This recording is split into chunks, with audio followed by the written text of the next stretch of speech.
You're listening to the LouddMouth Radio Network. What's up, everybody? It's your homie Sonny. I hope that everyone is in a good space, a good place, safe and sound. I am really at a place of commitment. It's a good way to put it, because I come to realize that I have truly survived a 6-day comedy festival in the midst of doing a personal move that did not really take effect until after this festival. And so here I am, days after the festival, trying to rest for a few days and went right into a move. And can I tell you guys, burnout is real. And there's no other way to put it. You know, I recognize that we're all of the human race. We're all a bit of what we can impactfully do as an individual. But at some point, we gotta rest, right? And for me, there was no transitional time to really recover, not in the way in which I wish I would have been able to. And for me, at this point, recognizing that I've hit that burnout and in such a pivotal time period. Let me say that, because it doesn't take away from the fact that we had an amazing festival, that every comic came and brought their A game, did what they needed to do. Our fan base, our audience, our patrons, our vendors and sponsors, everybody that have just played such an incredible part. Everybody just showed up, man. My support team of individuals and volunteers who stepped up and helped to just put their hands on everything, man. I'm so grateful. And my gratitude, I don't even know if I can elevate my voice high enough to give the level of gratitude that I have, man. My host, Kevin Davis, Comics Drew Edwards, who's also another guest host during the festival.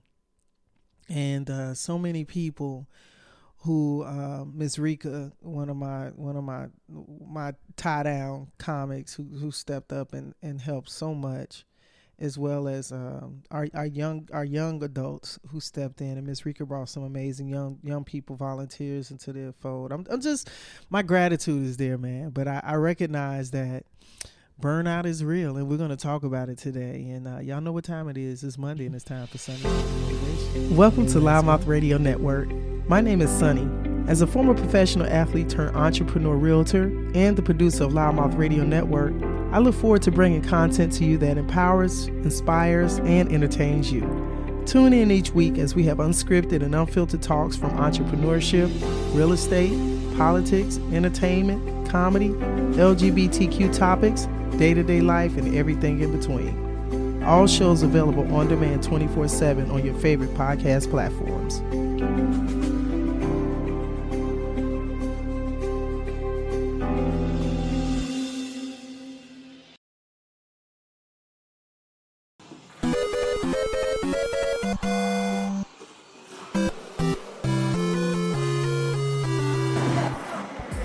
Portals Entertainment Center is a new 13,000 square foot entertainment experience now open in Temecula.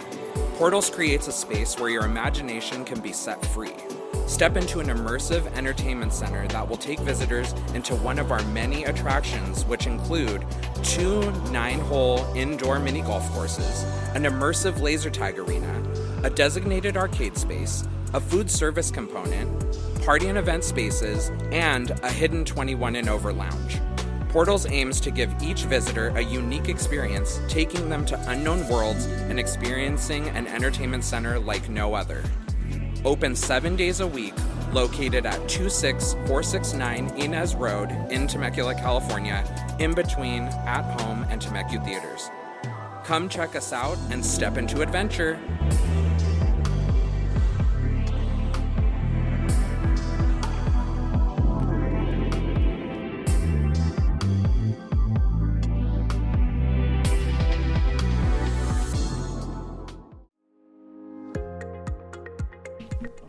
Here at IQ Facility Management Services, we provide commercial and residential cleaning service. We service single-family homes, multi-family homes, schools, office buildings, churches, interior and exterior areas. We give attention to detail in window cleaning, carpet, tile, flooring, or VCT flooring. We proudly service the Southern California greater area of LA and Orange County, Inland Empire, and Northern California. Contact us at 562-334-2448 for your cleaning service needs.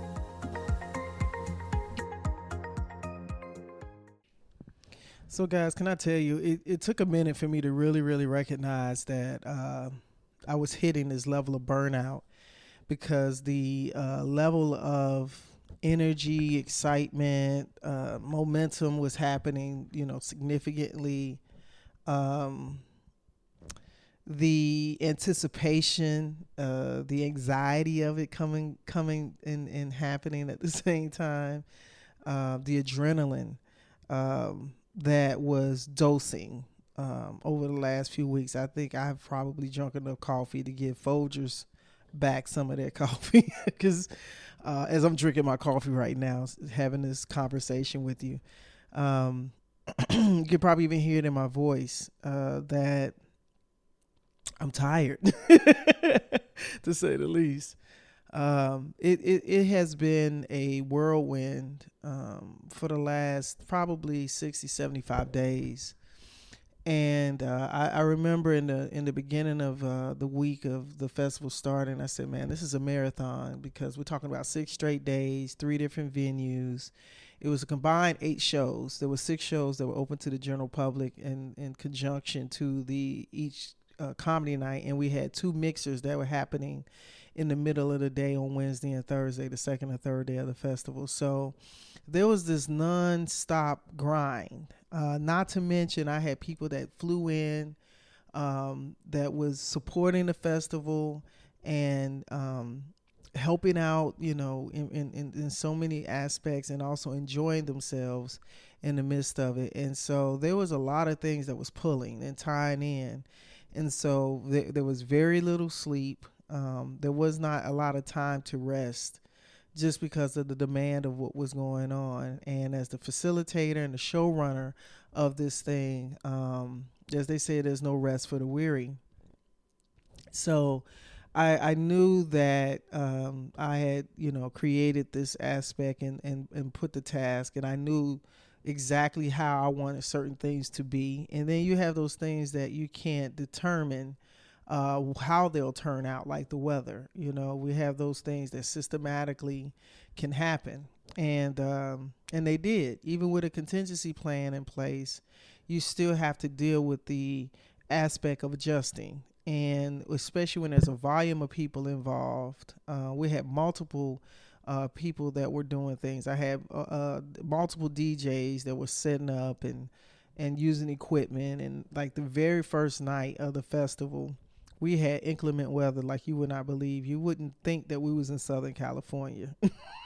Okay, because we was over here. I was wondering if the witch was going to pop out from up under the house, because, man, I swear it felt like we was having a tornado in the midst of the festival the very first night, and we were outside, and our patrons had covering. The winery that we were at had a outside pergola, but they had a covering that had heating lamps and all those things. So the patrons that were watching the show were warm and able to see the event itself happening. But the comics who were in the forefront were not within the as we say, the inhabitants of the covering. So the wind, the air, the nightfall, man, when I tell you, like troopers, some of them were having water draining down their eyes, just airish. It was, chilly.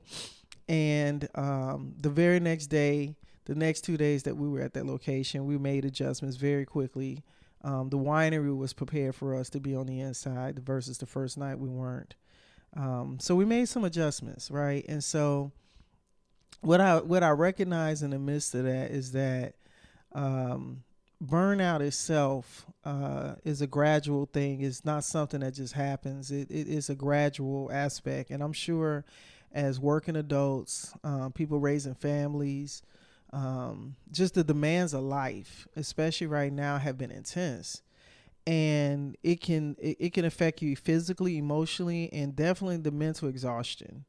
And it can also exacerbate, excessive levels of stress, and some of the signs. I want to talk about some of the signs of what that burnout could be, because sometimes you don't know necessarily what's happening on the onset of it. And you're, especially if you're really hell bent on getting whatever it is in front of you done. Like me, I knew I had no options. I had to keep pushing through, and even in the push through, at some point, that adrenaline is gonna, simmer down, or whatever it is, the activities that you're doing. That once they kind of get to a point of ceasing, that's when I think the burnout really rolls itself, it makes itself apparent. But literally, you can experience fatigue, sleep disturbances, your appetite, even your digestion. You can definitely start seeing some differences in regards to your eating patterns or the lack of desire of eating. It can simulate into headaches, muscle aches, irritability. Like literally,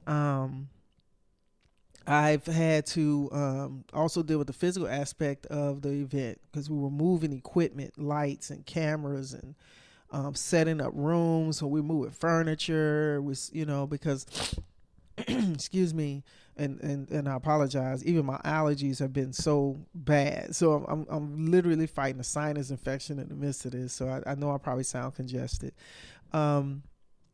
But one of the things that I take pride in is that I curate my events. So the curation itself is sometimes a lot of the decor, the atmosphere. There's significant things that are happening in the space at the same time. And so as those elements are happening, it demands and requires a lot more setup. Sometimes it requires more time. It requires more hands. And for us, we were dealing with 3 different venues. And as things would unfold based upon the things of the activities of the evening, we would have to adjust the space accordingly. So when I tell you guys, it was like some Superman stuff going on every day. And then because we were not necessarily in our own dedicated space, we would then have to offload, unpack, and move those things and break things down. So you can only imagine the level of what was taking place, right? Significantly, even some of the patrons, man, I just like I try to embellish the aspect of the atmosphere, but I can only tell you, if you were in the space, you can imagine how amazing things were, and the output of the response of people enjoying themselves, right? I think there's a significant aspect of deliverance that happens when you're doing things that is set out to do something beyond you. You really, entertainment is not about necessarily the individual. The artist is crafting and displaying their art and giving their gifts, but it's the audience that has to take it and receive it that empowers us and gives us the fortitude to keep going, right? So when I tell you the descriptions of the burnout aspect, like, you don't have time to think about the possibility that these things are coming through or happening. And a lot of it's happening internally. It's happening internally. And then it starts showing up in its physical form, right? So those physical symptoms themselves can give indications, but if they're not coming down at once, or you really, first of all, you're not thinking about that. You don't have time to think about, this body ache right here, I'm gonna pop a cup of ibuprofen, keep it going, right? Oh, I'm tired, let me go get some coffee. Or a lot of people are doing the energy drinks, right? Which is another thing you have to be mindful and careful of, because the energy drinks, not all of them, but a lot of them are heavily dosed in different things that can cause other issues, especially internal aspects that can build up over time. So for me, I tried to recognize the fact that I was just ingesting a lot of coffee, and also trying to make sure that I would get more alkaline water into my body to alkaline my body. And I'm not gonna sit here and say that I'm doing it at a superior rate. I'm not gonna lie.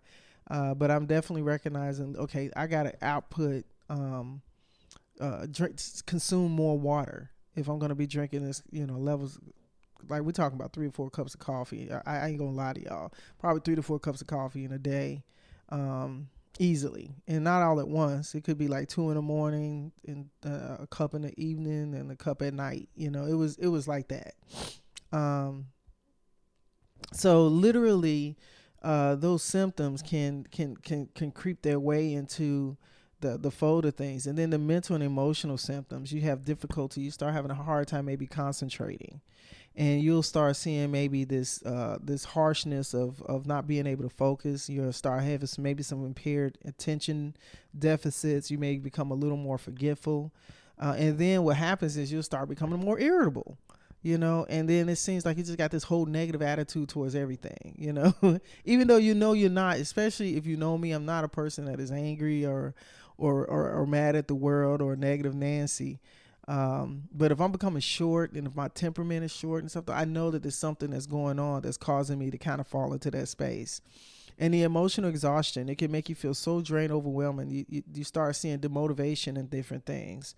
The lack of enthusiasm for things that you normally would find enjoyment in. You may also feel like you want to separate yourself or withdraw some, and then there could possibly be days that you feel helpless and that you feel like you just can't cope with everything. You start feeling disconnected with things and surroundings, and you start feeling this level of anxiety. And it's crazy because I can tell you, I was starting to feel so much anxiety towards the level of what I know that I needed to do. As the festival was concluding, naturally, the comics that have been involved in the event is like, yo, Sonny, can I get this footage? Can I get this? I want to hear this. I want to see, I did this. And then I'm like, yo, I got y'all. There's a bunch of y'all and it's me over here. So give me a minute. And then in the midst of that, I just kind of had my own personal things that I needed to do that I had not given attention to. And so, when you're balancing these things and you're working through what you can, you sometimes have to make the prioritized decisions on how do you move forward on certain things and what do you have to stop and sideline. Unfortunately, my body just said, yo, I'm going to shut you down in this capacity, and nothing is going to give more precedence to the fact that you need to rest. And so the one aspect of it, I was like, yo, at least I know one part. I'm getting a full workout, man. I feel like I've been working out for weeks because I've been putting reps in. I've been lifting, pulling, so I've had that capacity. But in reality, I know that my body had not reset. It had not graduated down from the high levels of adrenaline that was happening. And, with comedy, it has its own internal adrenaline process when you're entertaining, just being in a space. It gives you such a great dose of stress, stress relief. Laughter does that for you. But for the work aspect of it is a little different. You get it in waves. And as a producer of the shows and doing a variation of things during the shows, I didn't have a lot of time I couldn't relax into the aspect as if someone who was witnessing the shows as a patron is different. So, because I was working, so it becomes a different capacity for me. Even with your behavior, you may see your performance in certain things start to reduce. Your productivity starts decreasing. You may have a difficulty of completing tasks. You start procrastinating, man. Ask me if I know about it. And you'll start having this level of avoidance of doing things. And thank God I don't have this issue, but sometimes people will lean to substances. And this is where, heavy levels of drugs can come into the place. If you're a person that may like cocaine or,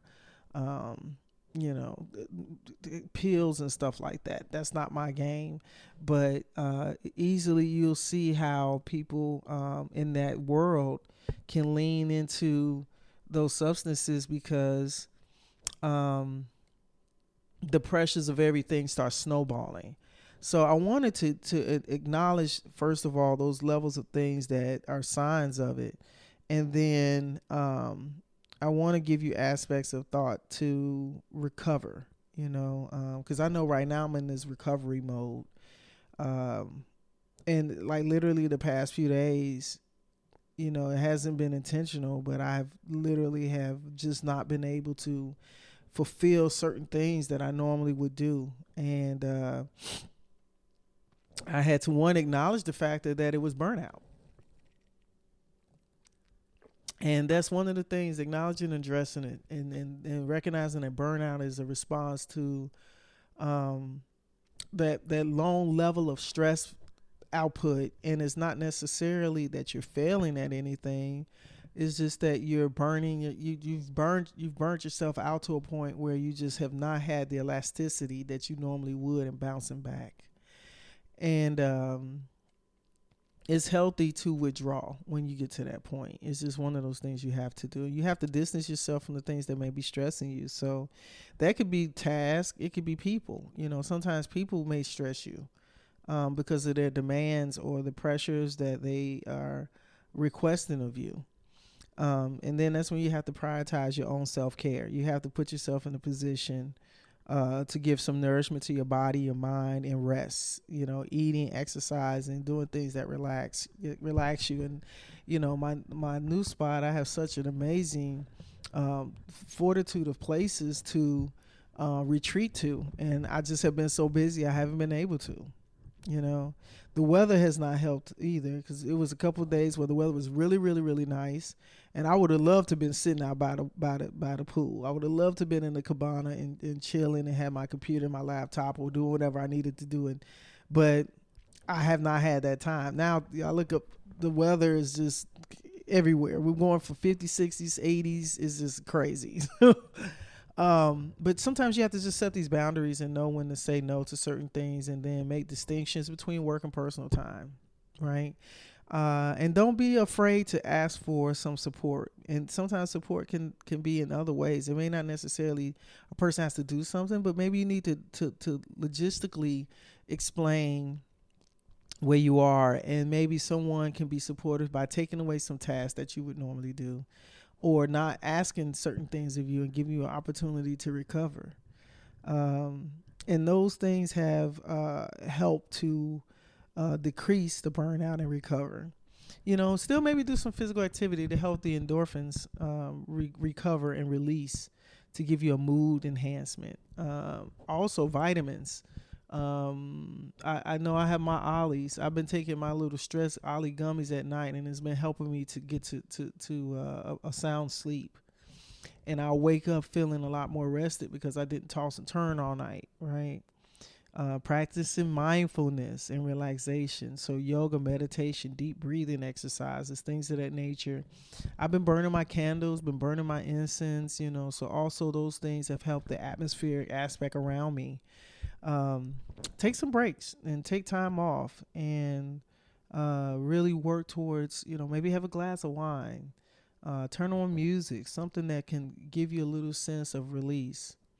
And if all else fails, if you just can't really pull it together, man, reach out to someone, a mental health or a professional, or maybe a group, support group or something like that, if you're just not able to do some of the things that I've just expressed to you to work towards your own recovery. But I think for me today, just to acknowledge this conversation, I feel better about the fact that I'm on my upward rebound of such a level of burnout, and it doesn't take away my tasks, the things that I need to do. I got some stuff I had to get to, and I will. But in the midst of that, just pacing myself, right? And I tell you, those are the things that you sometimes need to do, and recognize that it's okay that you are possibly very much experiencing burnout. And ask me, I know firsthand. So I'm late with this content. I'm late with a lot of things, but I still know that I have my to-do list. It may have expanded and it may have grown, and it's overlapping. That's all the real truth. But if I'm not present in the fullness of myself, none of it matters. You know, some people may be this stressed about timing. They may feel like you're not responding to the timelines that they want. But you know what? You gotta do what makes sense for you, and give yourself the opportunity to take a deep breath and get situated. So I just want to say thank you guys for taking the time to listen to this, and I hope that I resonated with something that you could use and apply in regards to the course of your life. And we'll get back at it, guys, and I appreciate you all checking in and listening to this show today, and we look forward to having some more content. And I got some amazing things coming to you, so y'all just hold tight. And if you know, like I know, share this content, y'all. Appreciate y'all. Have a good day. Peace. Hello, my name is Takasha Smith. I'm the owner of Takasha's Kitchen, based out of Menifee, in the Southern California area. As a chef and caterer, I provide private cooking classes, couples dinners, and private parties. As a female pitmaster, I am able to create a personalized experience for your family reunion gatherings. I create menus based on my clients' needs to have a more personal vibe. You can find Takasha's Kitchen on all social media networks such as Instagram, Facebook, TikTok, and my YouTube channel at Takasha's Kitchen. And that's spelled TACASHAS Kitchen, KITCHEN. You're listening to the LouddMouth Radio Network. Here at Wonderland Learning Center, we're located at 288 East Main Street in San Jacinto. We provide a safe and secure learning environment. We are now enrolling 2 to 5-year-olds with our preschool curriculum. We offer before and after school care. Breakfast, lunch, and snacks are provided. We accept all programs. We are open Monday through Friday from 6 a.m. to 6:30 p.m. Our website is wonderlandlearningcenter.com. You're listening to the LouddMouth Radio Network. Performing comedy is like creating magic. To hear the room explode with laughter is priceless. And to produce comedy is like having a glass of Stella Rosa, the ability to have others wind down with laughter. With LouddMouth Comedy, it isn't just about me, Sonny. It's also the many hardworking comedians that are dedicated to writing and performing night after night, stage after stage, displaying their talents to the world, and we all do it for the love of comedy. Sometimes you have to remember to relax and savor the moment one sip at a time. Cheers. Here's to 13 years of LouddMouth Comedy.